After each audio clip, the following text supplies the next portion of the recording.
우리가 1장에서는 뭐였죠? 예수님의 그렇죠. 탄생은 없었어요. 하나님의 아들 예수, 그다음에 그리스도라는 것이 도대체 개요를 이렇게 설명했죠. 1장에서는. 그리고 또 뭐에 대해서 이 하나님의 아들 예수 그리스도를 통해서 우리가 하나님과의 관계에 믿음의 관계에 대해서 그렇죠? 주권과 또 내 불쌍한 그렇죠? 불쌍한 사정 이렇게까지 했어요. 2장에서 뭐였죠? 생각나세요? 예수님이 이 땅에 오신 목적이죠. 죄사함의 권세를 가지고 죄사함을 이루러 죄인을 불러서 죄를 해결하기 위해서 그래서 신랑으로 오시고 안식일에 주인이다라고 진짜 안식을 주실 분 그리고 혼인제배처럼 잔치 금식할 일이 없게 하실 분이 예수님이라고 얘기했어요. 그렇죠? 기억나세요? 3장에서는 뭐였죠? 예수님과 관계하는 많은 사람들 그렇죠? 여러 몇 바리새인 헤롯 당도 예수님 죽이려고 하는 사람들 여러 가지. 4장은 이런 사람들 그러니까 여기는 다양한 사람들 그렇죠? 이거 맞나 이거 다양한 사람들에 대해서 4장은 씨 뿌리는 비유를 통해서 예수님이 누군지를 설명한 거죠. 씨 뿌리는 비유 이를 통해서 예수님께서 들어도 듣지 못하고 깨닫지 못하고 돌이켜 고침을 받을까 하노라 하면서 이사야 선지자의 말을 딱 기억하게 하면서 고침이라는 단어를 예수님 뭐라고 말씀하셨죠? 죄사함이라고 얘기했죠. 그리고 예수님께서는 씨 뿌리는 비유를 통해서 이사야 선지자의 거룩한 씨, 그렇죠? 거룩한 씨로서 우리 안에 뿌려졌어, 그렇죠? 죄사함이란 열매를 맺기 위해서 우리 안에서 뭘 하게 하시는 분? 회개하시는 분, 회개 열매를 맺게 하시는 게 바로 씨 뿌리는 비유의 근원이고 이렇게 해서 우리가 하나님 나라에 가는 거죠, 그렇죠?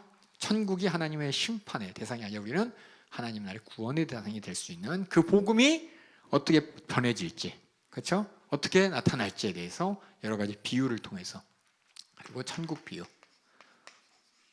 천국 비유니까 천국이 어떻게 생겼어가 아니라 천국이 어떻게 확장된 것이고, 그렇죠? 이 천국이 어떻게 우리에게 얼마나 가치 있는 일인지에 대해서 확실하게 얘기했고 5장은 뭐였죠? 배척이냐 아니면 수용이냐, 그렇죠? 오직 믿음으로, 그렇죠? 믿음으로 구원 받는다는 거, 그렇죠? 6장하고 7장은 세트였어요, 그렇죠? 6장 7장은 뭐냐면 예수님의 여러 가지 기적들, 그렇죠? 이적들, 표적들을 나타내면서 예수님이 누구처럼 생각해요? 선지자 중에 하나. 특별히 어떤 선지자? 모세 같은, 그렇죠? 근데 6장 7장. 근데 신명기서 18장 말씀에 모세 같은 선지자를 보낼 때 그의 말을 들으라는 거죠. 그래서 여기는 가르침이죠. 여기서는 예수님의 핵심적 가르침 어떤 가르침이었어요? 외모가 아니라 뭐라고요? 마음이라고. 하나님께서는 마음을 보시고 이 마음 안에 율법을 통해서 율법은 어떤 역할이에요? 죄를 찾는 역할이죠. 그렇죠? 하나님은 우리 마음 속에 있는 죄까지 다 찾아주고 싶은 거야. 모세는 야 살인하지 마, 죄야. 겉모습을 통해서 행동을 나타난 죄를 지적했지만 예수님은 네 마음 속에 있는 것이 밖으로 나오는 거야. 마음에 있는 죄를 찾아야 돼.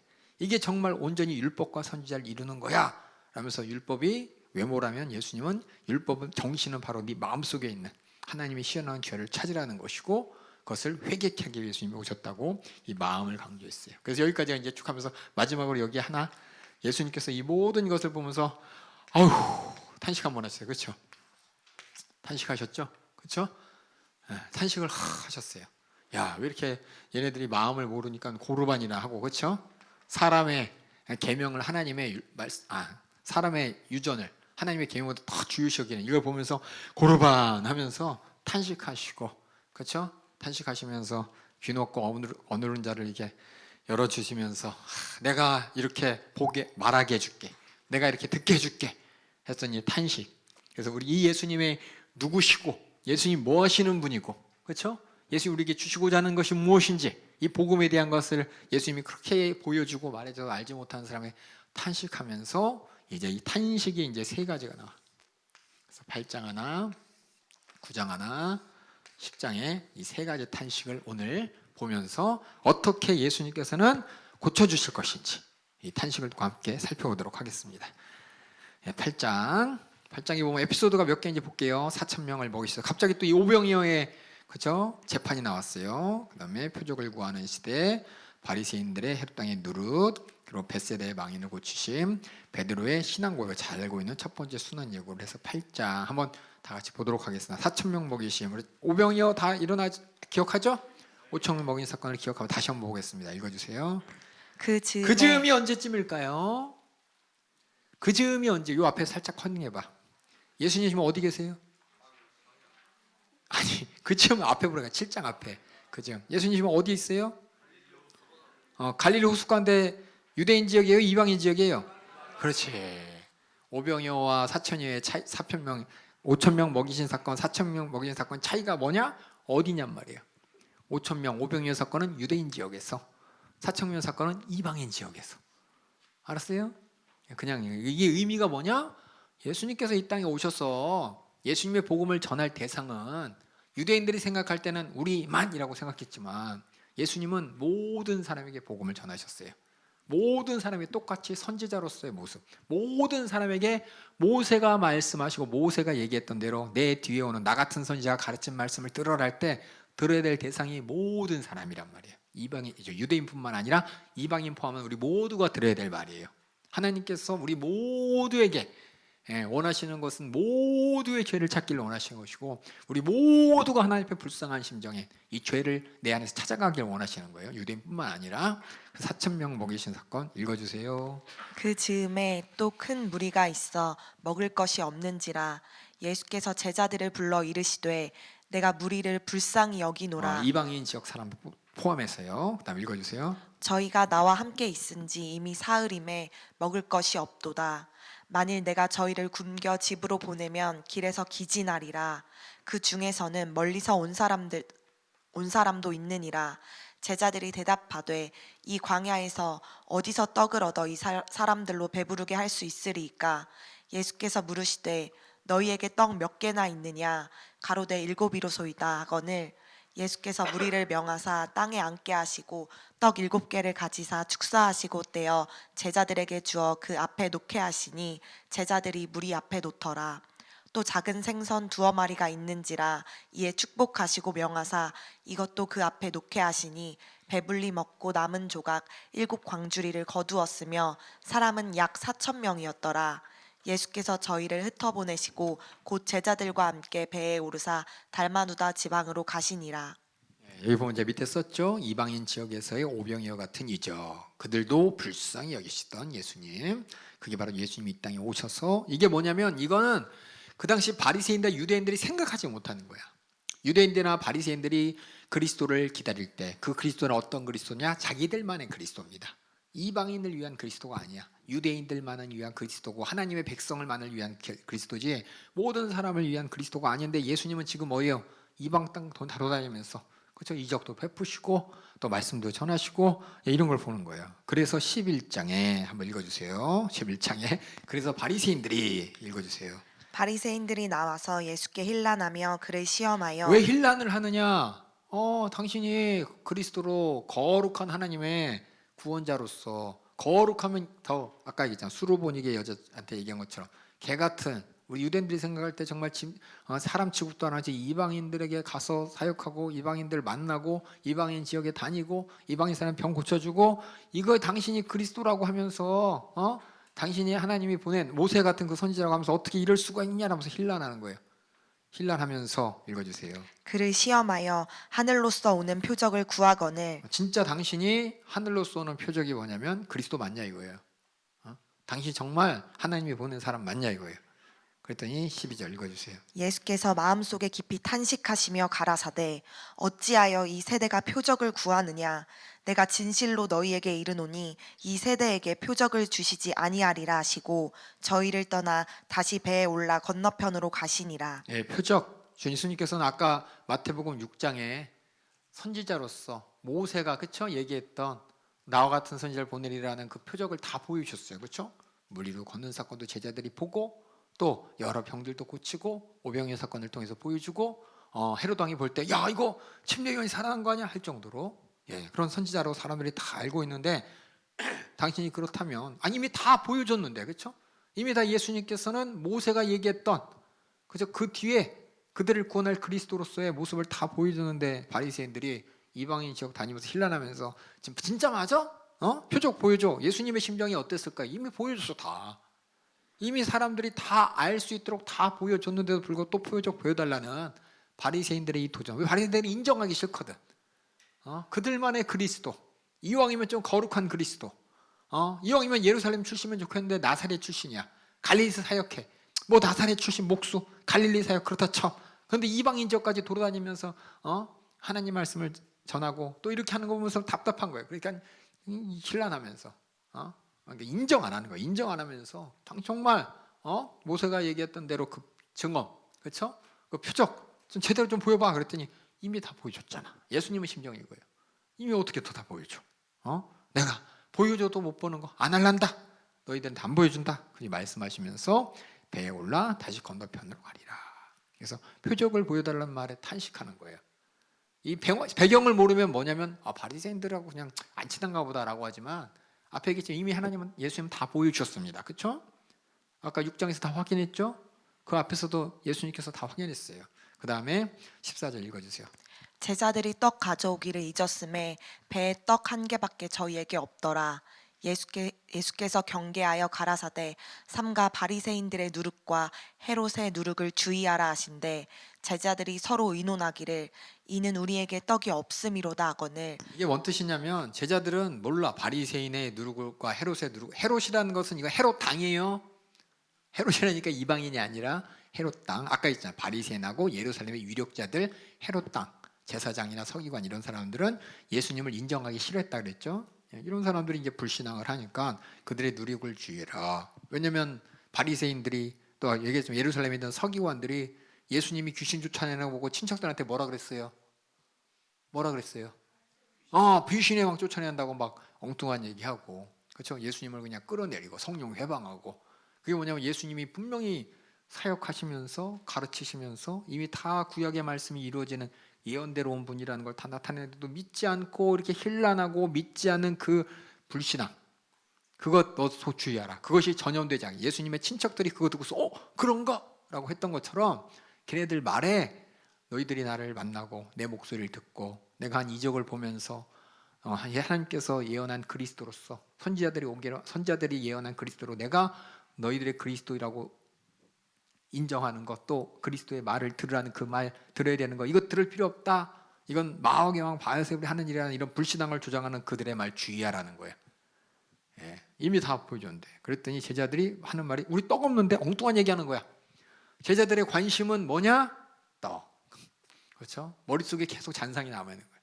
야, 5병이요 7병이요 예수님과 있으면 절대 굶어 죽을 걱정 없겠다. 예수님과 전쟁을 하게 되면 우리 왕이 돼서 도마와 전쟁을 하게 되면 굴량민은 걱정 안 해도 되겠다. 이런 것만 갖고 예수님 쫓아내는 거예요. 지금 마지막까지 그래요. 그러니까 예수님이 얘기하신 어떤 죄에 대해서, 예수님이 얘기하신 회개에 대해서, 또 예수님이 말씀하신 하나님은 심정을 보신다. 예수님이 말씀하신 내가 이런 걸 고쳐주러, 이걸 내가 확실하게 열려주러 에바다로 왔다라는 말이 안 남아있는 거야. 그냥 머릿속에 계속 뭐만 남았냐?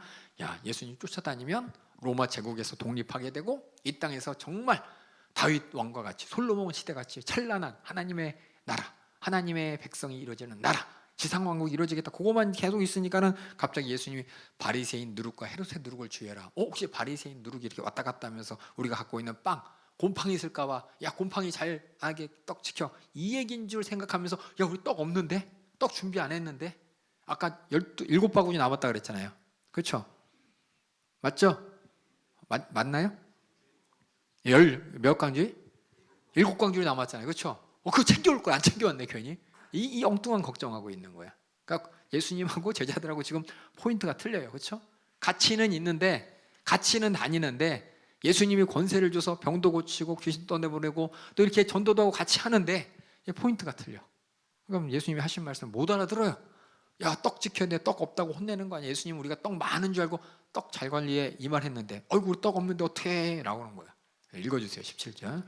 예수께서 아시고 이르시되 너희가 어찌 떡이 없음으로 의논하느냐 아직도 알지 못하며 깨닫지 못하느냐. 탄식 제가 썼죠. 그렇죠? 탄식. 저 앞에 어째 이 세대가 표적을 구하나 그 옆에도 탄식 적으세요.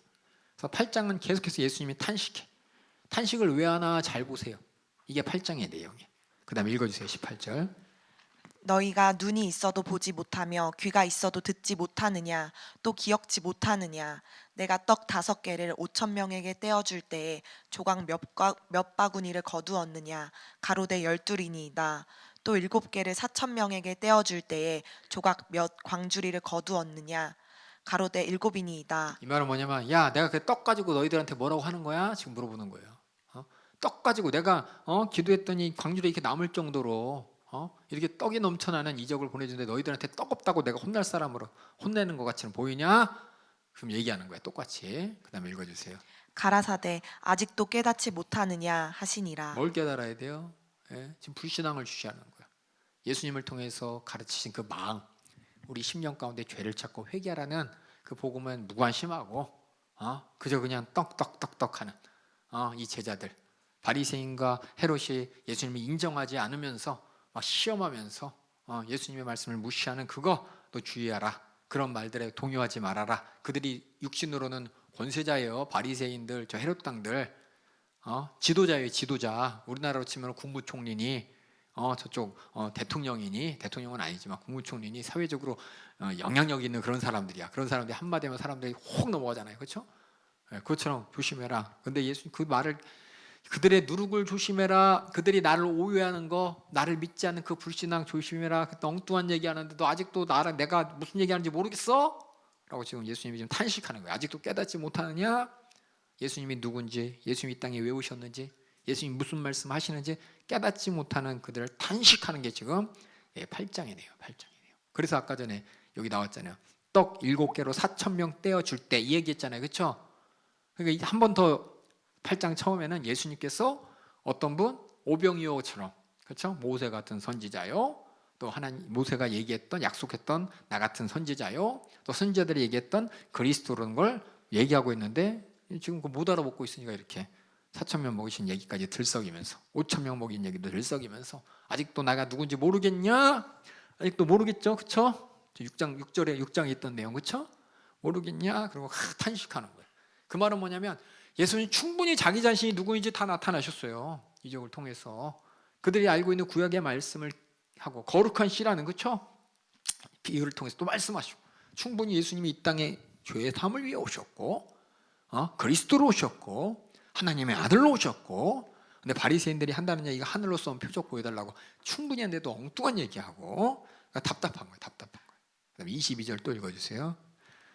벳세다의 이름에 사람들이 소경 하나를 데리고 예수께 나와 손대시기를 구하거늘 예수께서 소경의 손을 붙드시고 마을 밖으로 데리고 나가사 마을 밖으로 왜 데리고 나가셨을까요? 마을 사람들 없는 데로 왜 데리고 가셨을까요? 저 앞장에 보면 귀넉고 어누른 사람 그 7장 33절에도 예수께서 그 사람을 따로 데리고 무리를 떠났어요. 그렇죠? 왜 예수님께서는 병 고치는 이적을 더 이상 사람들에게 안 보여줄까요? 예수님 오신 목적은 뭐예요? 죄의 삶의 복음을 전하러 왔는데 사람들은 자꾸 그것만 보면서 그것만 그냥 그 표정만 보는 거야. 그것이 예수님 오신 목적이라고 지금 착각하는 거야. 그러니까 예수님이 그냥 답답하니까 사람들 없는 데로 데리고 나가서 고쳐주시는 겁니다. 네, 읽어주세요. 눈에 침을 뱉으시며 그에게 안수하시고 무엇이 보이느냐 물으시니 우러러 보며 가로되 사람들이 보이나이다. 나무 같은 것들에 걸어가는 것을 보나이다 하거늘 이에 그 눈에 다시 안수하심에 저가 주목하여 보더니 나아서 만물을 밝히 보는지라. 예수께서 그 사람을 집으로 보내시며 가라사대 마을에도 들어가지 말라 하시니라. 마을에 들어가요. 왜 그 사람이 또 이게 병고치고 보면 사람들이 엉뚱한 생각하잖아요. 그렇죠? 예수님이 진짜 오신 목적을 모르고 정말 예수님이 그리스도로서 모세가 얘기한 대로 내 같은 선지자가 왔을 때 그의 말을 들으라가 목적이에요. 지금 그 선지자의 말은 나 같은 선지자가 다음에 오면 그의 말을 들으라가 목적이야. 그가 정말 내가 얘기한 선지자인지 증언이 나타날 것이야. 그러니까 증언은 뭐냐면 진짜 모세의 선지자는 증거죠. 그러니까 목적은 말씀이야. 표적은 뭐예요? 그 사람이 정말 그 사람이라는 것을 알려주는 수단이에요. 증거일 뿐이야. 마찬가지로 예수님께서도 그렇게 표적을 통해서 내가 그리스도인 것을 얘기하는데 사람들은 표적만 바라봐. 첫 시간에 얘기했죠. 어제 많은 사람이 표적만 보면서 와 근데 진짜 그 입술을 통해서 복음이 전해져야 되는데 복음은 안전하고 좋으신 하나님, 병 고쳐주시는 하나님, 문제 해결해 주시는 하나님, 이 땅에서 우리 다 행복하게 잘 먹고 잘 살게 해주시는 하나님, 할렐루야 끝난다면은 복음이 없는 거야. 그게 지금 사람들은 그렇게 보고 있는 거예요, 예수님을. 그러니까는 야 들어가지 말아라. 탄식하는 거예요. 마을에도 들어가지 말라. 이 말이 그냥 한 얘기 아니라 탄식이에요. 봐줘도 엉뚱한 것만 보고 봐도 그냥 자기 마음대로 생각하고. 그래서 8장에 지금 내용이 다 뭐냐? 예수님이 수많은 표적을 보여줬지만 표적 보여줬는데도 표적 보여달라고 하는 바리새인들, 불신앙에 쩔어 있는 그들, 제자들은 뭐예요? 그걸 보면서 예수님이 누군지도 자기들도 몰라. 바리새인 누룩 뭐지? 그 바리새인 누룩 바리새인의 누룩과 헤롯의 누룩 주의해 그랬더니 빵 없는데 엉뚱한 얘기하고 재미 답답해. 표적을 통해서 내가 얘기했던 네 마음속에 하나님의 계명을 잘 지켜야 돼. 그걸 사람의 계명, 사람의 유전 말고 하나님의 계명 그대로 마음속으로 받아들이고 그 율법 앞에 네 죄를 찾아갖고 회개하고 자꾸 잊어버리니까 답답하니까 들어가지 마. 그래서 우리는 가끔 예수님께서 그렇죠? 왜 이적 안 보여주셔? 왜 표적 안 보여주셔? 내가 기도했는데 왜 병 안 나서? 난 왜 이래? 이게 하나님의 마음과 심정은 그 병을 고치는 게 아니에요. 그렇죠? 그를 통해서 그 하나님은 여러분의 죄를 해결하시기 위해 예수를 보내셨습니다. 그래서 우리가 예수를 믿는 겁니다. 그 다음에 답답해. 지금도 아마 어떻게 하나님이 많은 사람을 보면 답답해할 거야. 아마 초대교회 때도 그랬을 거예요. 병 고친 사람들, 귀신 떠나본 사람들 다 모여서 하나님 찬양하고 하나님께 예배하고 예수 믿는다고 하지만 그 가운데서는 예수님이 정말 죄 사해 주시기 위해 이 땅에 오셨다는 것보다 당산 육신의 문제가 해결됐으니까 그냥 그거 줘서 하나님께 찬양하고 감사하는 사람이 있었을 거예요. 그 사람들을 향해서 아마 예수님이 답답하니까 마가복음을 쓰게 하셨을 거야. 야, 너희도 지금 답답한 사람 있냐? 신앙생활 한다고 죄의 사함의 복음보다 그저 육신 가운데 이런 문제 저런 문제 해결해 주신다 간증하면서 하나님께 영광 올려드리는데 진짜 그 하나님이 네게 주시고자 하는 죄의 사함의 은혜, 예수 그리스도의 십자가의 고난과 죽음을 통해 나의 모든 죄의 문제를 해결하신 그 은혜에 진짜 감사하냐? 아이고 답답하다 하실지도 몰라요. 우린 답답하지 않은 신앙생활 하길 바라겠습니다. 그 다음에 27절 읽어주세요. 예수와 제자들이 가이사랴 빌립보 여러 마을로 나가실새 노중에서 제자들에게 물어 가라사대 사람들이 나를 누구라고 아느냐 여자와 가로되 침례 요한이라 하고 더러는 엘리야 더러는 선지자 중에 하나라 하나이다. 또 물으시되 너희는 나를 누구라 아느냐 베드로가 대답하여 가로되 주는 그리스도시니이다 하매 이에 자기의 일을 아무에게도 말하지 말라 경계하시고 인자가 많은 고난을 받고 장로들과 대제사장들과 서기관들에게 버림받아 죽임을 당하고 사흘 만에 살아나야 할 것을 비로소 저희에게 가르치시되. 여기서 보면은 가이사랴 빌립보라는 지역이 있어요. 그렇죠? 가이사는 무슨 뜻일까요? 가이사 어서 많이 들어봤죠? 누구 이름이에요? 로마 황제 이름이에요. 그래서 빌립보 지역에 가이사라라는 도시가 있어. 이거 누가 만들었냐면 헤롯이 만들었어요. 헤롯이 이스라엘 백성들을 위해서 뭐 만들어줬다 그랬죠? 성전 만들어줬죠. 헤롯이 로마 사람들을 위해서 빌립보 지역에 가이사랴 빌립보라는 성을 만들었어. 리조트를 만들어줬어요. 로마 군인들이 한번 이렇게 파견 나오면은 2년 3년 고향에 못 들어가고 거기 주둔지에서 그 지역을 관할하고 총독 밑에서 다 통치하는데 고향이 그리워하잖아. 고향 가고 싶은 사람들, 때로는 5년 10년 있는 사람도 있을 거예요. 그 사람들을 위해서 로마하고 똑같이 생긴 파주 영어 마을처럼 가이사랴 빌립보 로마 마을을 만들었어요. 거기 목욕탕도 있고 콜로세움도 있고 원형 경기장도 있고 그들이 거기서 뭐예요? 로마의 향수를 이게 뭐냐? 로마한테 이렇게 싸바싸바하는 헤롯이 돈이 많았나 봐. 이게 신도시를 건설할 정도로 돈이 많았나 봐요. 그래서 그렇게 로마한테는 그렇게 했던 지역이야. 그래서 가이사랴 빌립보 지역에는 이름이 황제야, 그렇죠? 그 온 세계를 다스리는 황제. 거기서 예수님께서 물어보는 거예요. 온 지역을 다스리는 최고의 권세자의 이름으로 만들어놓은 그 도시 앞에서 사람들한테 물어봅니다. 사람들이 나를 누구라고 하느냐? 주는 그리스도십니다. 그게 뭐예요? 구세주란 얘기죠. 근데 이 제자들이 얘기한 그리스도 구세주는 어디서 구세주인지 잘 생각해봐. 가이사라가 저기 로마 신도시 있어요. 로마 황제 신도시.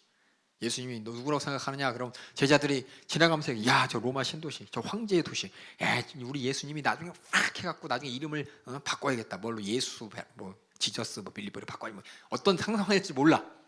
지나가면서 로마 황제를 바라보면서 야, 저거 이제 한번 이거야 이제 우리 예수님이 들고 나서 이제 한번 하면 이제 끝이야. 막 이런 소망이 있을지도 몰라. 그러면서 딱 예수님이 지나가면서 제자한테 물어보는 거죠. 제자들아, 너희들 나 누구라 생각하느냐? 저는 그리스도십니다. 우리의 구세주입니다. 하나님이 보내시기로 약속하신 구세주로서 우리를 구원할 자입니다. 라고 얘기한 거예요. 제자들의 마음이 뭔지 모르지만, 그렇죠? 제자들은 근데 내가 볼 땐 몰라. 그냥 아까 목사님이 얘기한 것처럼 저 가이사 빌립보를 바라보면서 저거 그냥 이거 우리 예수님이 그냥 들어서 한번 하면 이런 생각 갖고 내가 나중에 저기 가서 저 왕노릇 예수님 옆에서 하나는 우편 하나는 좌편 앉아서 진짜 통제해야지 막 이런 희망을 가지면서 쫙 지나가고 있는데 예수님이 딱 물어봤을 때 오 예수님 이거 이럴 뿐이라고 딱 얘기했을 것 같아요. 했을 것 같아. 그랬더니 예수님께서 얘기하죠. 30절에 읽어주세요. 이에 자기의 일을 아무에게도 말하지 말라 경계하시고. 자기의 일이 뭐냐면은 뒤에 있을 일이야. 자, 지금부터 내가 앞으로 나한테 이루어질 일이 있는데 아무한테도 말하지 마 라면서 그 일이 31절부터 읽어주세요. 인자가 많은 고난을 받고 장로들과 대제사장들과 서기관들에게 버림받아 죽임을 당하고 사흘 만에 살아나야 할 것을 비로소 저희에게 가르치시되. 비로소 드디어 가르치셨어. 드디어 그 전까지는 얘기 안 하셨는데 드디어 예수님께서 고난받고 죽임당하고 하지만 부활할 것이라는 것을 제가 그리스도의 일이라고 썼죠.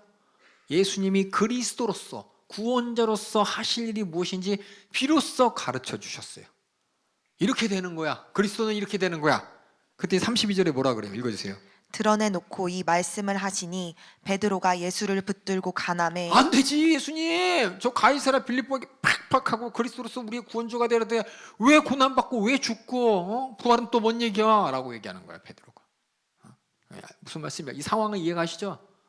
그 다음에 읽어주세요. 예수께서 돌이키사 제자들을 보시며 베드로를 꾸짖어 가라사대 사단아 내 뒤로 물러가라 내가 하나님의 일을 생각지 아니하고 도리어 사람의 일을 생각하는도다 하시고. 하나님의 일과 사람의 일 좀 헷갈리고 있어요 얘네들도. 그렇죠? 사람은 그냥 바리새인들은 엉뚱한 생각으로 예수님을 부인하고 예수님을 인정 안 하고 제자들은 엉뚱한 방법으로 예수님을 인정하고 있고 이게 뭐냐? 사단의 일이라는 거예요. 하나님은 아까 하나님의 일은 예수님이 고난받고 죽고 부활하는 거예요. 그게 예수님이 이 땅에 그리스도로서 하실 일이야. 근데 사람은 뭐예요? 안 된다는 거야. 사단은 안 된다는 거야. 그래서 사단아 내 뒤로 물러가라. 왜냐? 사단이 하는 게 뭐예요? 사람의 일을 생각하게 만드는 거. 하나님의 일, 하나님이 정말 우리를 죄와 저주와 사망에서 죄의 사함을 통해서 우리를 구원하실 그 일이 하나님의 일인데 그거 생각하지 않고 저 가이사랴 빌립보를 보면서 예수님과 더불어서 저기서 그냥 우리가 왕노릇할 이런 생각하는 게 사람이. 그러니까 베드로가 안 돼요라고 말린 거잖아요. 그렇죠? 이렇게 생각하는. 그러니까 잘 생각해도 우리가 그냥 인 좋게 말 좋게 아유 예수 믿으면 복 받아요. 예수 믿으면 사업 잘 돼요. 예수 믿으면 하나님이 축복하셔서 욥처럼. 욥의 목적이 뭐예요? 욥이 복 받은 게 사람들이 하나님을 만난 거예요. 하나님을 정말 깨닫게 된 거예요. 하나님을 비로소 주권자 하나님의 은혜를 깨달은 거예요. 나중에 하나님께서 뭐 자식도 2배 주시고 물질도 2배 주시고 축복 2배 주시고 이게 중요한 게 아니라 진짜 하나님이 어떤 분인지를 알게 된 게 복인데 지금 똑같은 거지 지금 이것처럼. 그러니까 사단아 물러가라 이렇게 사단의 일이 사람의 일을 우리도 똑같이 그렇게 성경을 보면 안 돼요. 그렇게 예수 믿으면 안 돼요. 그다음에 그건 사단한테 속은 거야. 그다음에 34절 읽어주세요. 무리와 제자들을 불러 이르시되 아무든지 나를 따라오려거든. 나를 따라오려거든. 지금 예수님 열심히 따라가는 제자들의 목적이 뭐예요? 아까 얘기했지만 출세하려고. 그렇죠? 한 자리 차지하려고 예수님과 같이 그렇죠? 혁명을 이루어서 그렇죠? 이 땅에 지상낙원을 이루고 하나님의 나라에서 한 자리 하려고. 그런데 예수님이 하시는 말씀은 뭐냐? 자기를 부인하고 자기 십자가를 지고 나를 좇을 것이니라. 이게 뭐냐? 뭔 뜻인지 몰라. 자기를 부인하고 내 목숨을 초월하라는 뜻이고, 그렇죠? 그 다음에 자기 십자가를 지고 나를 쫓아갈 것이라. 자기 십자가 뭐냐면 내가 복음을 받아들였다는 거예요. 여러분 자기 십자가 그러면 여러분들은 나도 예수님처럼 남들을 위해서 희생해야 돼 이거 아니야. 자기 십자가는 뭐냐면 나는 어떤 사람이에요? 십자가를 지고 죽어야 될 불쌍한 자라는 걸 인정하는 거예요. 하나님 앞에 고백하는데 예수님이 진 십자가 사실 거 내가 져야 됩니다. 결국 내가 죽어야 될 죄인입니다. 내가 고백하는 게 자기 십자가야. 복음을 온전히 이해한 거예요. 그러고 예수님을 쫓아가는 거예요. 그런데 은혜로서 내가 구원받았습니다라고 하면서 나는 끝까지 내가 죄인이요, 나는 지옥 갈 자임을 하나님 앞에 고백하면서 내가 십자가 지고 정말 저렇게 잔인하게 죽어야 될 죄입니다라는 고백.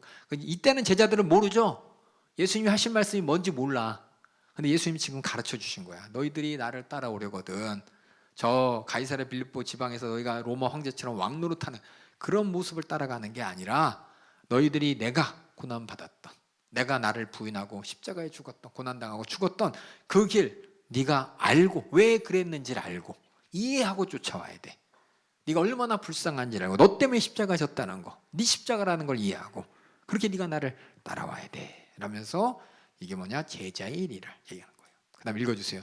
누구든지 제 목숨을 구원코자 하면 잃을 것이요 누구든지 나와 복음을 위하여 제 목숨을 잃으면 구원하리라. 그래서 내가 목숨이라 그랬죠. 자기를 부인하고 할 때 목숨이라고 썼죠. 그 다음 읽어주세요. 사람이 만일 온 천하를 얻고도 제 목숨을 잃으면 무엇이 유익하리요. 그렇게나 목숨이 중요한데 37절 사람이 무엇을 주고 제 목숨을 바꾸겠느냐. 그렇게 귀한 목숨을 위해서 네가 가져야 될 게, 목숨과 바꿔야 될 게 있다는 거예요. 그게 뭐냐? 38절 누구든지 이 음란하고 죄 많은 세대에서 나와 내 말을 부끄러워하며 나와 내 말이 더 중요하다는 거야. 목숨보다 중요한 게 복음이에요. 예수님이 누구신지, 예수님이 뭐 하시는 분인지, 예수님이 가르치신 말씀을 부끄러워하지 않고 그 뭐예요? 죄 사함 받으라는 거예요. 회개하고 천국 가라는 얘기예요. 그 다음 읽어주세요. 인자도 아버지의 영광으로 거룩한 천사들과 함께 올 때에 그 사람을 부끄러워하리라. 비로소 예수님께서는 가르쳐 주세요. 너희들 그 표적을 보고 뭘 본 거야? 너희들이 진짜 그 표적 가운데 네가 봐야 될 것, 아니 네가 깨달아야 될 게 뭐냐? 네가 예수님께서 하신 말씀 있죠? 예수님께서 가르치신 말씀의 의미, 예수님께서 씨 뿌리는 비유를 통해서 또 예수님이 모세 같은 선지자로서 7장에서 했던 이야기들, 이 이야기들을 다 이루기 위해서 이제 너희들이 정말 예수님을 보고 깨달아야 될 게 뭔지, 바로 어디서 우리가 깨달을 수 있냐, 뭘 깨달아야 되느냐? 첫 번째 순환을 깨달아야 돼. 예수님의 고난과 죽음과 부활을 내가 이해해야 돼. 그게 뭐냐? 우리가 하나님의 뜻이 무엇인지 깨닫게 하는 표적이에요. 진짜 표적. 참 표적으로서 우리가 깨닫게. 여기 보면 제가 여기 보면 탄식이 다 뭐예요? 탄식한 이유가 뭐예요? 깨닫지 못해서 탄식합니다. 표적을 보여줬는데 예수님께서 수많은 표적을 통해서 예수님이 누구시고 뭐 하실 것인지를 하나하나 설명까지 해줬는데 알지 못하는 그들에게 정말 너희들이 깨닫지 못하냐? 제대로 네가 봐야 될 표적이 뭔지 아냐? 바로 내가 고난 가운데 죽어서 부활하는 그거 봐야 돼. 그걸 봐야 내가 이 땅에 왜 왔는지, 내가 하나님의 아들 그리스도 내가 뭐 할 일인지 제대로 알 수 있어. 어려워요 지금 여기부터. 아까 전에 제가 얘기했죠. 7장의 탄식. 예수님의 수많은 얘기를 하고 표적을 보여도 알지 못해. 8장에 딱 왔는데 바리새인들은 엉뚱한 표적 보여달라고 그러고 제자들은 뭐예요? 헤롯의 누룩, 바리새인 누룩 뭔지도 모르고 예수님은 오해해. 답답해 예수님이. 그래서 예수님께서 드디어 가이사랴 빌립보 지방을 지나면서 드디어 비로소 가르쳐 주시는 거예요. 내가 너희들이 인정하는 그리스도로서 내가 해야 될 일이 뭔지 제대로 깨달아 하고 가르쳐 주신 게 바로 8장이에요. 8장. 그래서 제가 제목이 뭐예요? 8장의 복습의 맨 위에 뭐라고 썼어요? 탄식하고 뭐라고 썼어요? 보지 못해, 깨닫지 못해. 그렇죠? 제대로 예수님이 뭘 해야 되는지도 보지 못해. 그저 그들은 저 가이사랴 빌립보만 보면서 반짝반짝반짝 찬란한 미래만 꿈꿔. 그렇죠? 깨닫지 못해. 예수님이 이 땅에 왜 오셨는지 깨닫지 못해. 죄의 사함을 위해 오셨는데 깨닫지 못해. 그래서 제대로 보고 제대로 깨닫게 하려는 예수님의 표적이 뭐냐? 십자가에서 고난받고 죽으시고 부활하신 사건이라는 거예요. 이 얘기를 왜 하냐면 8장, 9장, 10장 세 번에 그 얘기를 해요. 순환의 예고를 합니다. 순환 예고와 더불어서 탄식하는 이유와 순환을 얘기해요. 우리가 8장에서 제가 탄식했죠. 깨닫지 못하고 제대로 보지 못하는 그들에게 예수님께서 드디어 비로소 설명하는데 아무에게도 말하지 마. 내가 할 일이 뭐냐? 너희들이 깨달아야 될, 네가 봐야 될 내 할 일은 뭐냐? 고난받고 죽고 부활하는 거야. 안 돼요. 아니야. 이게 더 중요한 거야. 목숨보다 중요한 거야. 천하보다 중요한 거야. 라고 예수님이 지금 비로소 가르쳐 주시는 거야. 우리는 그게 뭔지 다 알죠? 그렇죠? 죄 사함을 이루는 대속의 십자가라는 걸 알아요. 이거 읽은 사람들도 알았을 거예요. 아, 그래서 십자가가 예수님이 보여주시고자 하는 것, 예수님이 우리를 통해서 하시고자 하는 게 병 고치고 귀신 떠나보내고 이 땅에서 잘 먹여주시고 이게 아니라 정말 그 능력과 권세 있는 분이 우리에게 정말 주고 싶은 거는 죄 사함이구나. 깨닫고 보기를 원한다라는 것을 8장에서 예수님이 말씀하시고 마가가 이제 기록하는 거야. 오해하지 마. 예수님 제대로 바라봐야 돼. 예수님이 우리에게 줄 은혜가 뭔지 제대로 바라봐야 돼. 복음이 뭔지 제대로 깨달아야 돼. 라고 하는 게 8장이에요. 어렵죠? 눈을 감고 그냥 알아 나도. 어려운 거 엄청 어려워요. 어려워요. 예. 그래서 이제 다음에 9장 다시 이제 예를 들면 저기 그리스도 옆에 제가 뭐라고 적은 거 있죠? 예, 그리스도 하면은 어느 나라 말이냐면은 그리스도는 헬라어예요. 헬라어. 아니 어디 히브리어 아니 뭐지? 크리스트스. 이 어느 나라 말이지? 헬라어야. 맞죠? 아닌데? 헬라어가 아니야. 크리스토스가 제 잘못 적었어요. 죄송해요. 지우세요. 헬라어가 그리스도고 예, 히브리어가 메시아예요. 이거 제가 이거 적었네. 이거 표시가 잘못됐죠? 그리스도 땡땡 헬라어. 잘못했어요. 헬라어로 그리스도고 그다음에 히브리어는 메시아예요. 그래서 우리가 메시아 그리스도가 같은 의미입니다. 제가 지금 표시가 애매하게 했는데 이제 헷갈리게. 근데 여러분들에게 한 가지 보여줄 게 뭐냐면 여기는 그냥 예수님께서 해야 될 일이 뭐냐면은 많은 고난을 받고 죽임을 당하고 사흘 만에 살아나야 될 것이다 이렇게 얘기했죠. 이것만 보는데 더 자세한 게 16장. 저 마태복음에 있어. 우리 마태복음 16장 한번 찾아주세요. 똑같은 상황인데 여기서 언어가 조금 틀린 게 마태복음에 나와 있어요. 마태복음 16장.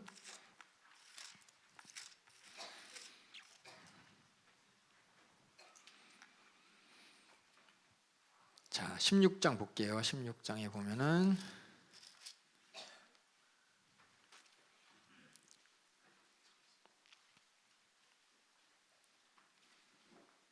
이 말이 나와요. 여러분들 이제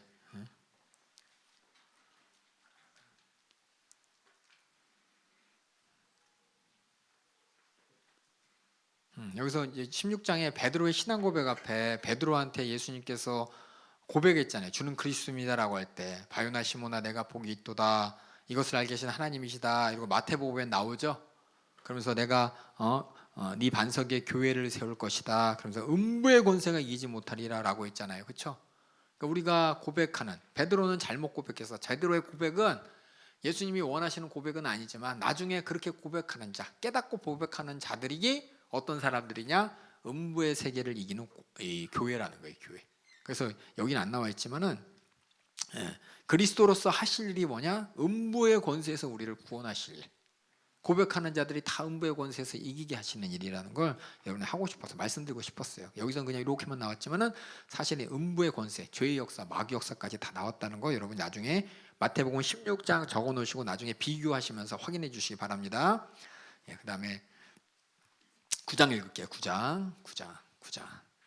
이렇게 예수님께서는 자신의 순환에 대해서 얘기하시면서 진짜 너희들이 중요한 게 뭐냐? 내가 왜 고난받고 죽고 내가 왜 부활해야 되는지 그 복음을 너희가 알아야 되는 것이고 이 복음은 너희 목숨보다 귀한 것이다. 네 목숨이 천하보다 귀하지만 다시 말해서 가장 중요한 게 복음이다 라고 얘기하시고 그 다음에 9장에 또 이어서 말씀하십니다. 이어서 또 읽어주세요. 또 저희에게 이르시되 내가 진실로 너희에게 이르노니 여기 섰는 사람 중에 죽기 전에 하나님 나라가 권능으로 임하는 것을 볼 자들도 있느니라 하시니라. 이렇게 얘기하시면 예언하셨어요. 하나님의 나라가 권능으로 임한 것을 볼 자도 있느니라. 그럼 하나님의 나라가 권능으로 임한다는 것은 뭘까요? 어려워요, 이거. 그렇죠? 어떤 사람들은 이거 성령이 이렇게 임하시는 것이다 라고 얘기하고 하나님의 나라가 권세로서 사람들에게 딱 보여진 사건이 어떤 사건이면 예수님의 부활이에요. 부활. 예수님의 부활이고 우리에게는 성령이 임하시는 것이고 더 나아가서 주님의 재림도 되는 이렇게 하나님의 나라가 권능을 임하는 것을 볼 자도 있느니라 라고 해서 어떤 사람들은 부활을 제대로 바라보고 어떤 사람들은 성령으로 정말 하나님의 구원받았음을 심판의 대상이 구원의 대상을 깨닫게 되는 것이고 또 나머지 사람들에게는 예수님의 재림의 심판을 우리가 바라보게 될 것입니다. 그래서 8장 제가 썼죠. 여기까지가 이제 표현이면은 보지 못하는 사람 답답해. 예수님이 야 그렇게 많은 표적 보여도 보지 못한 너희들이 진짜 보게 될 것이 있다. 그게 뭐냐? 주님의 고난, 죽음, 부활이다. 그래서 여러분 우리 예수 믿는 사람으로서 내가 바라봐야 될 것이 야 예수님 병 고쳐 주셨다. 야 예수님 귀신 떠나버렸다. 5병이요 7병이요. 야 무리를 거르셨어. 풍랑을 와가 아니라 진짜 봐야 될 것이 어디예요? 고난과 죽음과 부활을 통해서 맞죠? 내가 예수를 왜 믿는지 바로 알아야 돼. 예수님이 누구시고 뭐하러 오셨는지 바로 바라봐야 됩니다. 깨달을 수 있는 곳은 거기에요. 예. 그다음 예수의 변화. 또 9장 또 2절부터 읽어주세요.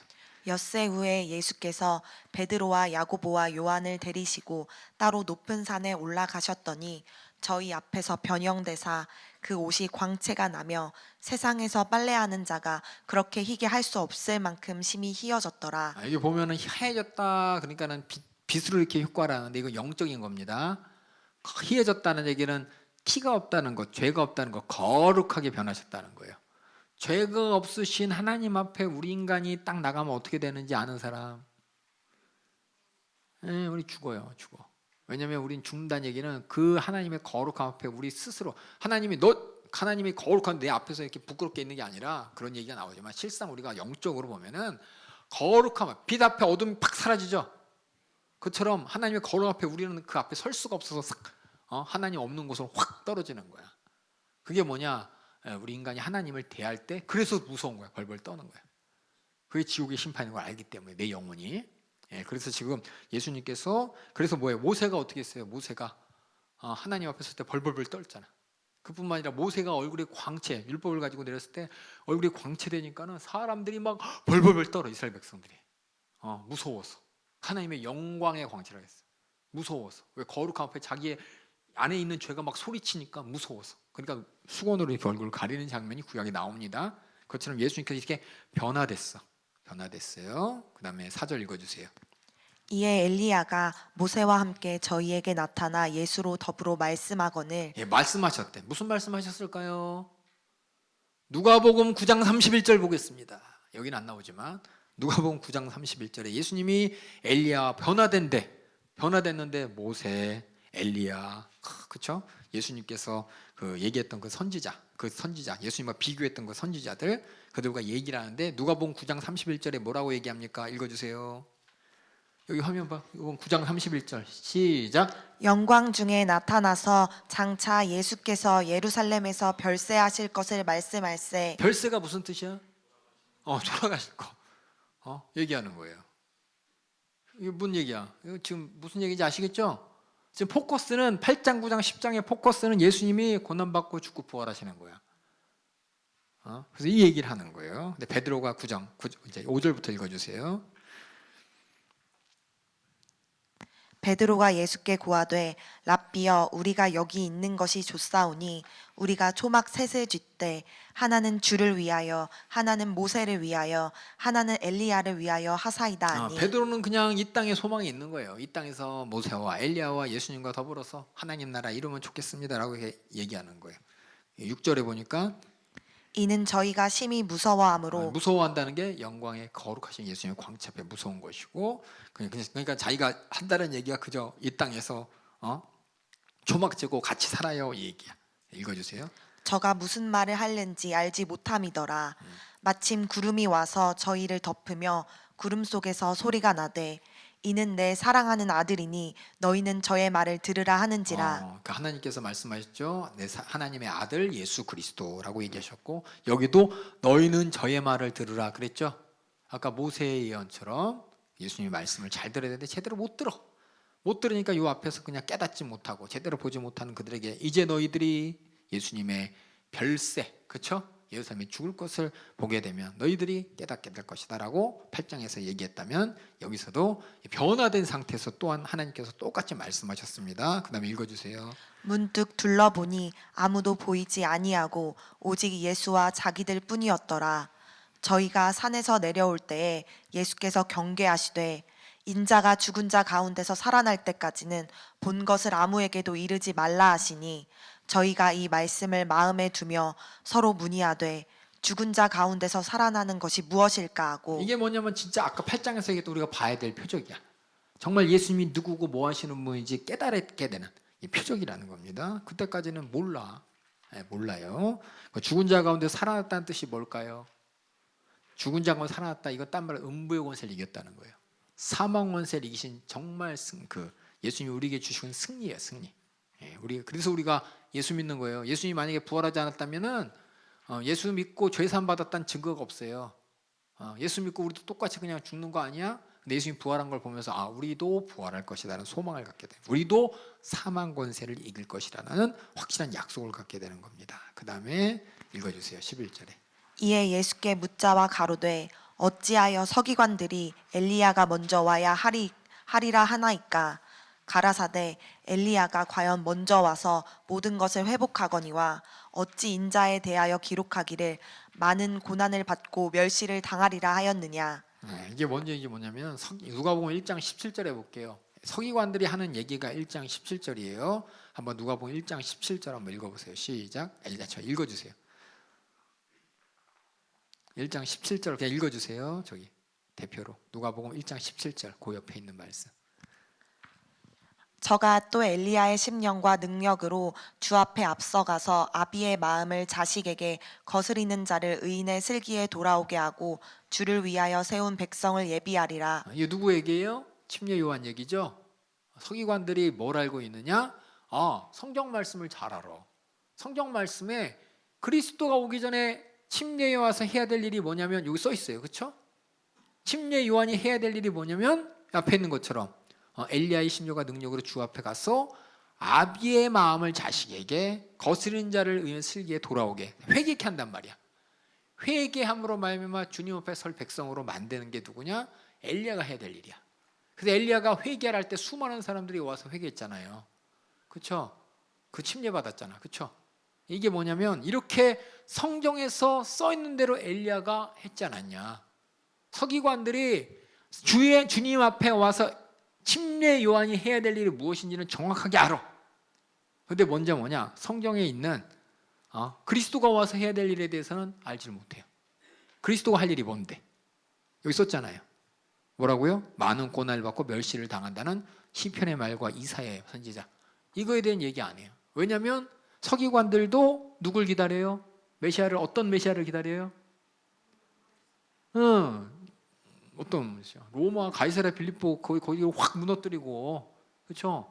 이 땅의 지배자가 될 그리스도를 기다려. 서기관들도. 야, 성경에 분명히 서기관들은 엘리야는 알아봐, 침례 요한은 알아봐. 근데 왜 그리스도가 와서 고난받고 죽는다는 얘기는 왜 안 해? 내가 지금 하는 얘기는 서기관들이 얘기는 하지만 서기관들이 얘기하지 않는 진짜 성경 얘기라는 거예요. 많은 사람들이 예수님을 십자가에 달려 돌아가실 때 많은 사람들이 다 도망간 이유가 뭐예요? 몰라서 그래. 몰라서. 성경에 분명히 고난받고 죽는다는 시편 118편 예언과 이사야서 53장 예언이 있어요. 서기관들이 그걸 읽었지만 그걸 자꾸 애써 외면해. 이해하려고 하지 않아. 왜냐하면 그들은 어떤 메시아를 기다리니까. 유대인들은 다 그 메시아를 기다렸어요. 그 때문에 그리스도가 어떻게 예루살렘이 아니고 저기 나사렛 또 갈릴리 지방에서 저렇게 죄인들과 함께 있을 수 있어 인정을 안 하는 거야. 그들이 생각하는 메시아상이 실제로 이 땅에 오신 메시아와 틀려. 성경은 진짜 예수님처럼, 그렇죠? 나사렛 출신이요 갈릴리에 사역하시고 죄인들과 함께 있는, 그래서 우리를 위해서 고난받고 죽으실 메시아를 얘기했는데 이 서기관들 또 모든 유대인들은 어떤 메시아를 원하냐? 그냥 승리하시는 영광 중에 있는 이것을 예단하고 로마를 정복할 메시아만 기다리고 있는 거야. 그러니까 예수님이 지금 얘기하는 거예요. 지금 뭐냐? 너희들이 인자가 죽은 자 가운데 살아나는 거, 이게 뭔 얘기인지 모르겠어? 서기관들이 맨날 얘기하는데 너희가 들었을 때 침례 요한이 바로 메시아 앞에 와서 준비할 자는 다 알면서 왜 성경에 있는 인자가 고난받고 죽는다는 그 얘기는 왜 서기관들이 얘기 안 하는지 모르겠다. 왜 너네들도 알고 있잖아. 왜 그거 인정 안 하는지 모르겠다. 예수님 오히려 반문하는 거예요. 지금 반문하는 거. 그래서 시편 118편 22절이 뭐예요? 읽어주세요. 건축자의 버린 돌이 집 모퉁이의 머릿돌이 되었나니. 그러니까 그리스도가 이렇게 버림받지만 반전이 이루어질 거라는 거예요. 버림받아 죽는 것 같지만 영광의 자리에 있을 것이라는 것이 시편 118편의 예언이고 시편 53편이에요. 읽어주세요. 그는 멸시를 받아서 사람에게 실어버린 바 되었으며 간고를 많이 겪었으며 질고를 아는 자라. 마치 사람들에게 얼굴을 가리우고 보지 않음을 받는 자 같아서 멸시를 당하였고 우리도 그를 귀히 여기지 아니하였도다. 그래, 그렇게 예루살렘의 바리새인들이 서기관들이 예수님을 멸시하잖아요. 무시하잖아요. 이거 성경 말씀 된다는 거 너희가 알지 못하느냐? 성경 말씀대로 13절 엘리야는 왔고 성경 말씀대로 이렇게 내가 임의로 대접받는 거야.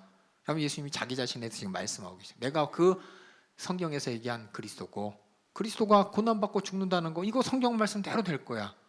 근데 인정 안 해. 끝까지 인정 안 해. 제자들. 끝까지 인정 안 합니다. 예, 그다음에 읽어주세요. 예, 그래서 뭐냐? 너희들이 보게 될 표적이 죽은 자 가운데 살아나는 것이죠. 깨닫지 못하는 자들아, 십자가를 보고 깨달아라. 너희들이 정말 믿지 못하냐? 네가 믿어야 될 내용이 뭐냐? 예수님이 십자가 달려 죽고 부활하신다는 내용이라는 거예요. 지금 여기서 보면 예수님이 탄식하는 내용이 뒤에 계속 나와요. 탄식이 뭐냐? 왜 이렇게 못 믿어? 예수님이 뭐 하실 일일지, 이 땅에 왜 오셨는지, 오셔서 뭐 할 일인지, 성경에 분명히 죽고 부활한다는 얘기가 있는데 왜 너희들은 못 믿어? 지금 예수님이 지금 물어보는 거죠. 오히려 반문하는 거예요. 그다음에 읽어주세요. 14절부터. 저희가 이에 제자들에게 와서 보니 큰 무리가 둘렀고 서기관들이 더불어 변론하더니 온 무리가 곧 예수를 보고 심히 놀라며 달려와 문안하거늘 예수께서 물으시되 너희가 무엇을 저희와 변론하느냐? 무리 중에 하나가 대답하되 선생님, 벙어리 귀신 들린 내 아들을 선생님께 데려왔나이다. 귀신이 어디서든지 저를 잡으면 거꾸러져 거품을 흘리며 이를 갈며 그리고 파리하여 가는지라. 내가 선생의 제자들에게 내어 쫓아달라 하였으나 저희가 능히 하지 못하더이다. 대답하여 가라사대 믿음이 없는 세대여, 내가 얼마나 너희와 함께 있으며 얼마나 너희를 참으리요. 예수님의 탄식이에요. 이 9장에 걸쳐서 왜 이렇게 믿음이 없냐 이거예요. 왜 이렇게 예수님이 어떤 일을 하실지 믿음이 없냐 그 얘기를 지금 대변하는 거예요. 믿음이 없는 세대야. 초대교회도 똑같아요. 마가가 쓰면서 똑같이 쓸 거예요. 야, 너희들이 자꾸 예수 믿고 죄사함 받는 거 까먹고 이 땅에서 부귀영화만 누리고 하나님의 응답만 누리는데 야, 왜 이렇게 제대로 믿지 못해? 예수님한테 우리가 믿어야 될 예수님이 하신 일은 십자가에서 고난받으시고 죽으시고 부활하신 일이잖아. 우리 죄사함을 위해서 대속물이 되신 거잖아. 왜 그거 안 믿고 딴 걸 믿으려 그래? 라고 지금 권문하는 거예요. 그래서 9장은 뭐냐? 똑같이 믿음 없는 세대야. 내가 얼마나 너와 함께 있으리요. 이 상황 가운데서는 예수님이 분명히 귀신을 떠나보낼 수 있는 능력이 있는 분인데 사람들이 서기관하고 막 변론하죠. 서기관들하고 무슨 말을 변론했을까요? 가만히 생각해 보면은 귀신이 어떻게 나갈 수 있냐? 그거에 대해서 아마 변론하지 않았을까 싶어요. 왜냐하면 앞전에 예루살렘에 온 바리새인들 서기관들이 예수님이 귀신을 쫓아내는 건 귀신의 왕 때문에 그렇다고 계속 얘기했잖아요. 그렇죠? 그거에 그냥 휘말려 가지고 진짜 그러냐 아니냐 별의별 얘기하면서 변론하고 있을 때 예수님께서 내려와서 그렇죠? 믿음이 없는 세대야. 귀신의 왕이 아니라 하나님의 권세로 하는 거잖아. 귀신이 이기려면 더 큰 권세가 와야 되는 것처럼 내가 하나님의 아들로서 권세 있는 거 왜 아직도 못 믿어라고 얘기하지 않나 싶어요. 나오지 않았지만 그래서 믿음이 없는 세대야 내가 얼마나 너와 함께 있으며 얼마나 참으리요. 답답해. 예수님이 누군지 아직도 잘 몰라. 그렇죠? 귀신을 어떻게 떠나보는지 잘 몰라. 변론하고 있어. 답답해. 탄식이에요. 근데 읽어주세요. 그를 내게로 데려오라 하심에 이에 데리고 오니 귀신이 예수를 보고 곧 그 아이로 심히 경련을 일으키게 하는지라. 저가 땅에 엎드러져 굴며 거품을 흘리더라.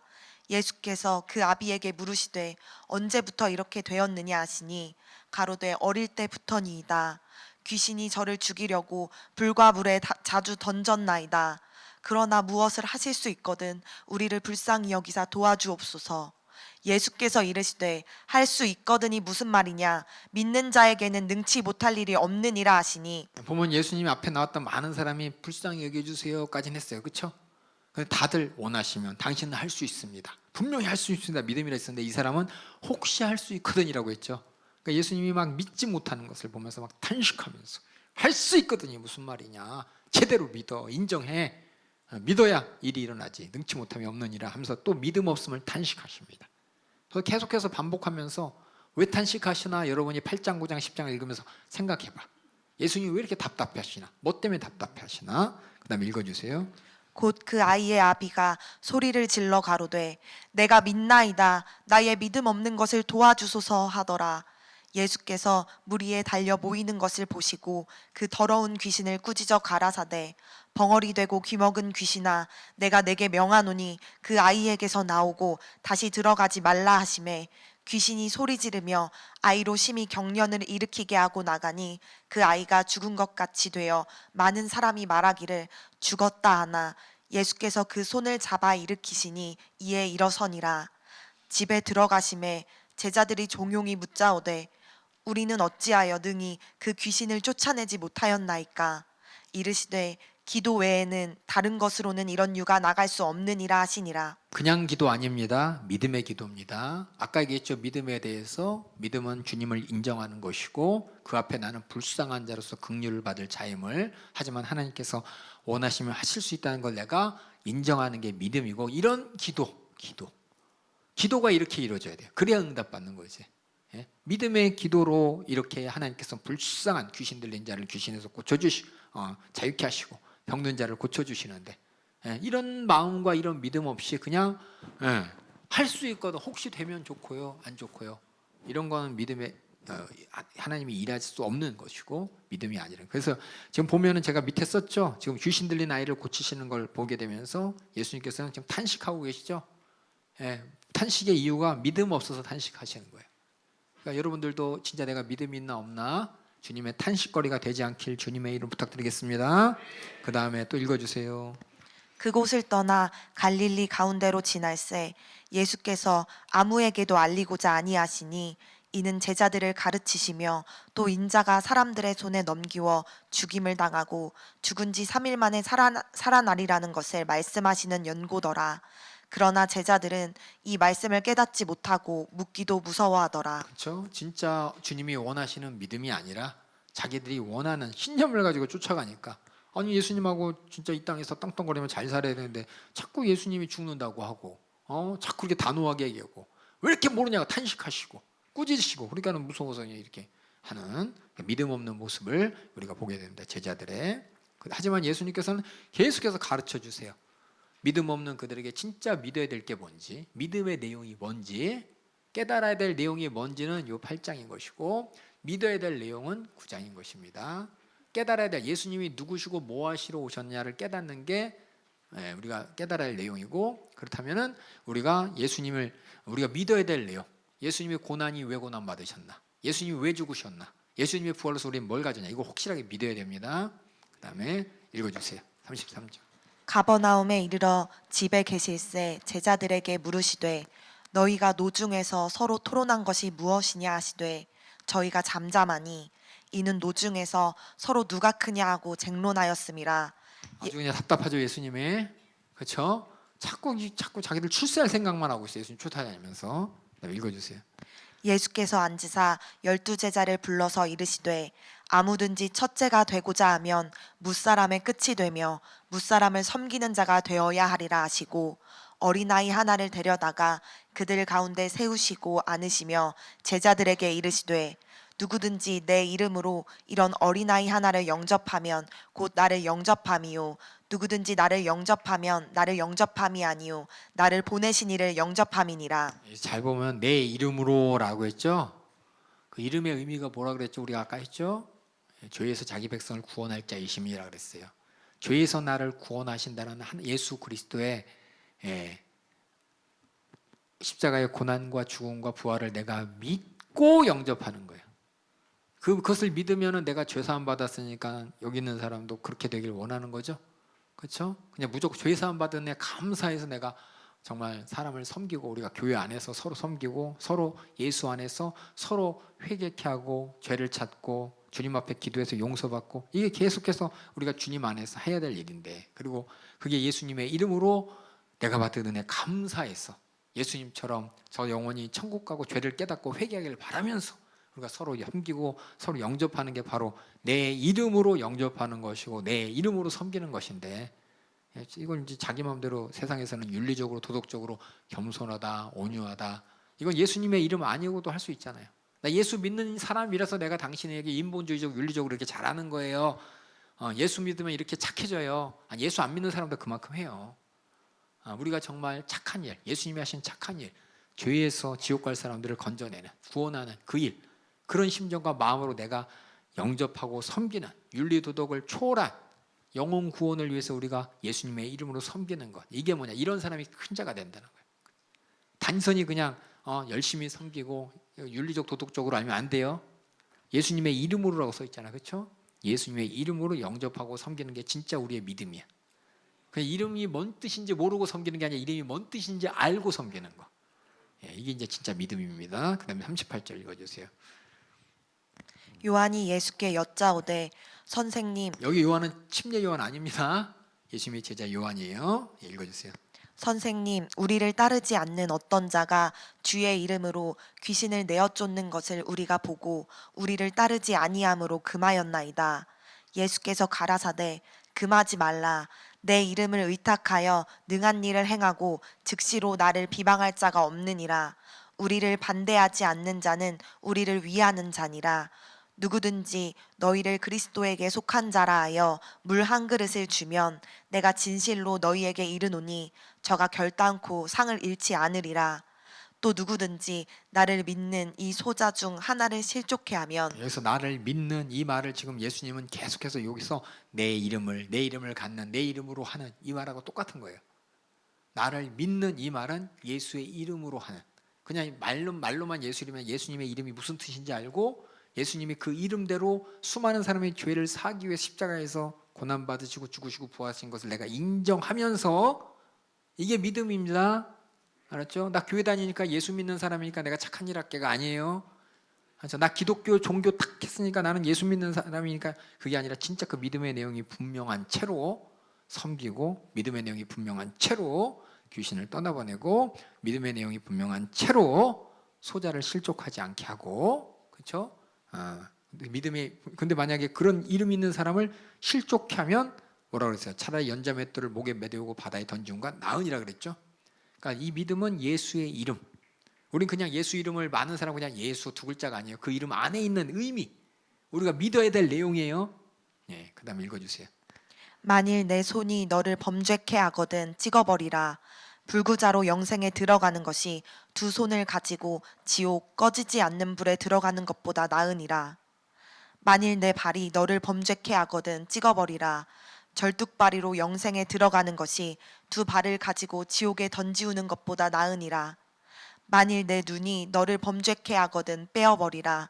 한 눈으로 하나님의 나라에 들어가는 것이 두 눈을 가지고 지옥에 던지우는 것보다 나으니라. 거기는 구더기도 죽지 않고 불도 꺼지지 아니하느니라. 사람마다 불로써 소금 치듯함을 받으리라. 소금은 좋은 것이로되 만일 소금이 그 맛을 잃으면 무엇으로 이를 짜게 하리요. 너희 속에 소금을 두고 서로 화목하라 하시니라. 이건 죄 지어서 지옥 가면 안 된다는 얘기잖아요. 그 죄가 어떤 죄니 42절에 나오죠. 우리끼리, 믿는 자끼리 실족하지 말라는 거예요. 아까 얘기했잖아요. 어제 하나님의 뜻대하는 게 하나님의 참 가족이라고, 그렇죠? 그래서 9절 두 개가 읽었죠. 하나는 하나님이 내게 주신 자 중에 하나도 잃어버리지 않는 게 하나님의 뜻인 것이고, 또 예수의 이름을 가지고 생명을 얻게 하는 게 하나님의 뜻이라 그랬잖아요. 여기는 우리 안에서, 그렇죠? 예수 믿는, 예수 이름을 가진 우리가 서로 실족하게 하면 이건 지옥 갈 죄라는 거야. 그러니까 절대 그러면 안 된다는 거예요. 근데 우리는 대부분 이런 부분에 대해서 되게 무감각하죠. 뭐 그럴 수도 있지, 서로 저 사람이 시험 든 걸 어떻게 라면서 하는데, 정말 강조해야 될 게, 우리가 전도, 교회 목적은 전도 이거 많이 해. 우리 연세중학교에, 그렇죠? 근데 꼭 담임 목사님이 항상 애타는 게 뭐냐, 우리 안에 서로 지키고 사랑하고 섬기고 이렇게 하자는데, 그거는 그냥 뭐 그럴 수도 있지 안 그럴 수도, 너무 연약하게 대충 생각하는 거예요. 근데 예수님도 아마 초대교회도 그랬나 봐. 초대교회도 어떻게 보면은 전도 복음 전도를 하면서 우리 안에서 서로 세상 사람들하고 똑같이 서로 막말하고 시험 들게 하고 서로 무시하고 섬기는 것보다 섬김 받으려고 이런 일이 많았었나 봐요. 그래서 막 에이 더러워서 내 교회 안 다닌다 태태태 하면서 떠난 사람이 있었는지 몰라. 그런 사람들이 있으니까 지금하고 똑같이 믿는 자들에게 지금 마가복음이 쓰여진 거죠. 그런 일 없게 하라는 거예요. 그래서 나를 믿는 내 이름을 갖는, 다시 말해서 예수님께서 왜 이 땅에 오셨는지, 왜 고난받고 죽으시고 부활하셨는지 분명히 알고 진정한 믿음을 가진 사람 실족시키면 안 된다는 거죠. 어떻게 되냐? 손을 범죄냐? 찍어. 이 손이 뭐 어떤 손이냐? 옆 사람 실족해 하는 손. 어떤 손이 옆 사람을 실족해 하는 손인가요? 예? 이렇게 해갖고 요새는 이거죠, 그렇죠? 이걸로 그냥 막말하는, 그렇죠? 말로 막말하는, 또 발로는 어떻게 범죄하는 거예요? 발은, 예? 발로 엉덩이 뻥 차버리나? 예? 걸어 엉뚱한 데로 데려가는 거, 죄 짓는 곳에 데려가든지 그런 것이겠지. 근데 제 생각할 때 눈이 범죄하거든, 그렇죠? 참 이상하게 사람의 눈빛은, 그렇죠? 받는 사람 마음대로 생각해. 기분 좋으면 저 사람이 나를 바라보면 사랑스럽게 바라보는 것이고, 내가 기분 나쁘면 왜 그런 눈으로 쳐다봐? 그래서 시비 걸고, 어쨌든지 간에 이 눈으로 범죄치 않도록, 그러면 지옥 간다는 거예요, 그렇죠? 근데 여기 보면은 그 지옥의 현실이 어떠냐?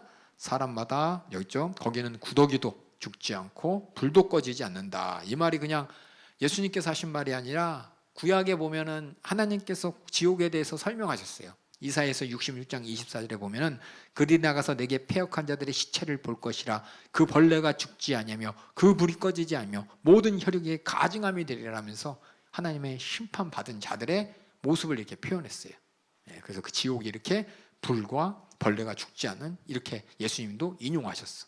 그러면서 불로써 소금치탐을 받으리라 라고 했죠. 여기 보면 거기는 구더기도 죽지 않고 불도 꺼지지 않느니라, 이 말. 여기 보면 보세요. 44절이 없죠? 또 46절도 없죠? 아마 저하고 여러 번 하신 분들은 알 거예요. 왜 없을까? 기록하다 누락됐나? 어떻게 하나님 말씀 이거 잃어버린 거 찾아야 되는데 어떻게 찾아? 근데 아마 하나님께서 섭리 가운데 이렇게 누락시키는 것 같아요. 생각해 보라는 거야. 네가 정말 소자를 실족하게 할 때 첫 번째 생각, 이 과연 빈틈이 뭘까 생각할 때 두 가지 가능성이 있어요. 첫 번째 가능성은 신체 일부 중에서 손, 발, 눈 말고 다른 거 2개 더 일 수도 있어. 내 생각이에요, 제 생각. 뭐가 있을까요, 혹시? 우리 안에 서로 실족해 하는 거. 눈, 손, 발 말고 혀. 제가 여기 썼죠, 혀. 입으로 하면 혀 뽑아버려라. 혀 가지고, 이 간사한 혀, 거짓말하는 혀 가지고 지옥 가는 이 잘라버리고 아무 말도 하지 말고 천국 가라, 이렇게 할 수도 있을 거예요. 또 뭐가 있을까 한번 생각해봐요. 저는 혀가 있어서 혀라고 썼어. 다른 뭐가 있을까요? 죄를 짓게 만드는 눈, 이렇게 뭐가 있을까요? 또 귀 할까요? 귀? 자기 마음대로 듣는 귀? 차라리 안 듣고 가만히 그냥 아무 소리도 안 듣고 있으면 죄라도 안 짓는데, 혹시 잘못 들어가지고 내가 잘못 반응할 수 있어요. 그냥 제 생각이에요. 그럴 수도 있어요. 그래서 44절, 46절에 다른 신체 일부가 있어서 똑같이 네 혀가 너를 범죄하거든 뽑아버려라. 혀 없이 영생에 들어가는 것이 두 손을 가지고, 혀를 가지고 지옥불에 꺼지지 않는 불이 나으리라, 이렇게 할 수도 있고, 46절에 네 귀를, 네 귀가 너를 범죄케 하거든 귀를 잘라버려라, 고우처럼. 그렇죠? 귀머거리로 영생에 들어가는 것이 귀 잘 듣다가 지옥 가는 것보다 나으리, 이렇게 쓸 수도 있어요. 그렇죠? 또 가능성이 뭐냐면 후렴구일 수 있어. 후렴구. 지옥에 대한 것을 강조하기 위해서 네 손이 너를 범죄하거든 찍어버려라. 그리고 44절에 지옥이 얼마나 무서운 줄 알아? 거기는 구더기도 죽지 않고 풀도 꺼지지 않느니라, 이렇게 얘기할 수도 있다고요. 그러니까 지옥을 강조하는 말이 들어갈 수도 있고, 신체의 다른 부분, 실족해 하는 부분 얘기할 수도 있는 걸 여러분이 성경을 잘 보시면서 하나님이 44절과 46절이 없음이라고 할 때 내가 뭘 생각해야 되나 한번 여러분이 하나님의 심정을 찾아보라는 거예요. 우리는 맨날 하나님의 심정 안 찾아보고 순종만 하려고 그러죠. 그래서 해요 말아요? 할까요 말까요? 그게 아니라 한번 하나님의 마음이 뭔지 한번 찾아보자는 거예요. 그래서 만약에 지옥에 대해서 얘기하면은 여기 일단 얘기하는 48절과 50절이 이렇게 반 들어갈 수도 있겠다, 이렇게 생각을 해서 제가 이렇게 물음표 2개 썼죠. 여러분들도 성경 읽을 때 한번 생각해 보세요. 그리고 여기 보면 사람마다 불로써 소금치듯함을 받으라, 이 말이 뭘 뜻이에요? 불로써 소금치듯함 받는다는 게, 구워지는데 지옥의 잔인함을 표현하는 거잖아요, 그렇죠? 불로써 소금치면 어떻게 될까요? 팍 소리 나고, 그렇죠? 나트륨이니까 무슨 색이에요? 노란색. 과학시간에 안 배웠어요? 배웠어요, 안 배웠어요? 나트륨 푹 타면 노란색이잖아, 그렇죠? 팍팍팍팍 하면서 지옥의 현실감 있는 그 모습을 이제 한 거죠. 근데 이렇게 소금은 좋은 것이로되 만일 소금이 그 맛을 잃으면 무엇을 짜게 하리요. 너희 속에 소금을 두고 화목하라. 그 말은 뭐예요? 착한 일 많이 하라는 거야. 여기 있는 소금은 지옥을 얘기하는 겁니다. 알았어요? 지옥을 연상하면서 서로 실족시키지 말라는 거야. 그래서 소금이 좋은 거야. 지옥의 사건을 모르면 사람들은 죄가 얼마나 무서운지 몰라. 근데 지옥의 사건을 알면 죄가 무서운지를 알아. 그래서 여기 얘기하는 소금은 뭐냐? 왜 좋으냐? 지옥을 연상하게 해서 우리가 죄를 무서워하게 만들어. 그래서 좋은 거예요. 아시겠어요? 소금이 양념 뭐 좋은 맛 뭐 이렇게 뭐야 방부제 역할에서 좋다는 얘기 여기 아니에요. 문맥을 보셔야 돼. 그래서 이런 지옥 갈 사정을 너희들이 분명히 알면서 서로 실족하게 하지 마. 실족하게 하면 너도 지옥, 너 지옥 가, 무서운 지옥 가. 절대로 예수 안에서 예수의 죽음과 예수의 고난과 죽음과 부활을 통해 하나님이 내게 주신 죄사함의 은혜, 죄사함의 복음을 네가 믿고 있다면 절대 우리 서로 다시는 지옥 갈 죄를 짓지 마. 서로 지옥 가지 않게 실족시키지 마. 이 얘기가 바로 예수님이 하신 말씀이에요. 그래서 뭐냐? 이 9장 내용은 뭐냐? 나를 믿는, 그렇죠? 믿는 자를 실족하게 하지 마라. 믿는 자끼리 서로 화목하는 게 이게 뭐냐? 믿음의 결과예요. 믿음의 결과. 정말 예수님의 십자가를 믿는다면 지옥에서 내가 구원받은 은혜도 감사하지만 옆에 있는 사람 지옥 가게 하면 안 된다는 거예요. 너 지옥 간다는 거예요. 그래서 9장의 내용은 뭐냐? 이러한 믿음이 없음이 탄식해. 어떤 믿음? 죽음의 고난, 예수님의 고난과 죽음과 부활하신 그 주님의 이름을 내가 온전히 알고 예수님처럼 영접하고 예수처럼 섬기는 거예요. 이게 믿음이에요. 믿음. 그렇죠? 그냥 알았다가 믿음이 아니라 내가 행해야 돼. 주님처럼 섬기고 영접하고 실족하면 믿음이 없는 겁니다. 그래서 이런 믿음 없음에 대해서 예수님이 택하고, 그 믿음의 중심에 뭐가 있냐? 예수님의 고난과 죽음과 부활이 있습니다. 아시겠죠? 우리 믿음 생활하잖아요. 그렇죠? 신앙 생활하잖아요. 중심에 뭐가 있어야 돼요?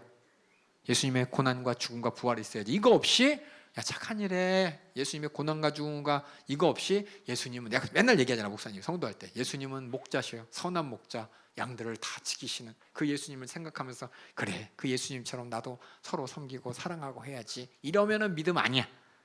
진짜 믿음은 예수님이 나를 위해 고난당하시고 죽으시고 부활하셔서 내 죄를 해결하셔서 나를 지옥 갈 나를 구원하셨어. 이게 믿음이야. 이 믿음 가지고 우리가 서로 섬기고 서로 영접해야지. 이런 믿음 없다면 그걸 탄식하는 거죠. 예수님께서 믿음이 없냐? 이런 믿음 가져야 된다라고 탄식하는 게 9장의 내용입니다. 그래서 제가 9장의 복습에서 탄식, 예수님이 믿음 없음을 탄식합니다. 여기서는 뭐예요? 귀신 들린 아버지의 믿음이지만 우리 모두에게는 진짜 네가 갖고 있는 믿음의 내용이 뭐냐? 그런 믿음 갖고 지금 너희들이 신앙생활하냐? 예물 드리냐? 충성하냐? 전도하냐? 찬양하냐? 그러니까 담임 목사님 맨날 예수 피 보혈 찬송하라고, 그렇죠? 보혈 찬송하라고. 보혈 없이 그냥 좋으신 아버지, 선하신 아버지, 나를 책임져 주신 아버지, 십자가 없이 그냥 뭔가 이렇게 좋은 것만 얘기하면서 그것이 믿음인 줄 착각하지 말라는 거예요. 지금 많은 사람들이 그게 믿음인 줄 알아. 그냥 하나님이 있으니까 하나님, 좋으신 하나님, 왜 좋은지 모르지만은 우리 기도하는 거 다 응답해 주시고 이 땅에서 나를 건져 주시고 그럴 뿐이야. 죄사함과 상관없이, 주님의 고난과 상관없이, 주님의 벌과 상관없이 그냥 하나님을 보면서 우리 하나님 믿어요. 그럼 찬양하는 사람들이 맞아, 마음이 얼마나 편한지 몰라. 잠이 슬슬 오고 기분이 편안하고 정말 신앙생활 제대로 하는 것 같아. 가끔 우리 교회 말고 이제 다른 교회 갔다 오신 분이 그런 얘기 한 분 있어요. 그 교회 갔더니 얼마나 조용하고 신사적이고 얼마나 그냥 잔잔하고 찬양도 피 막 요들갑 던지고 조용히 그냥 아버지 마음을 알게 하소서, 아버지 막 이러면서. 실제 우리가 믿어야 될 믿음 핵심이 뭐냐? 예수님이 고난받고 죽으시고 부활하신 그 믿음이 없다면 답답한 거예요. 그 탄식을 지금 9장에서 이렇게 얘기했습니다. 그 믿음으로 우리가 서로 섬기는 것이고 그 믿음으로 우리가 영접해야 됩니다.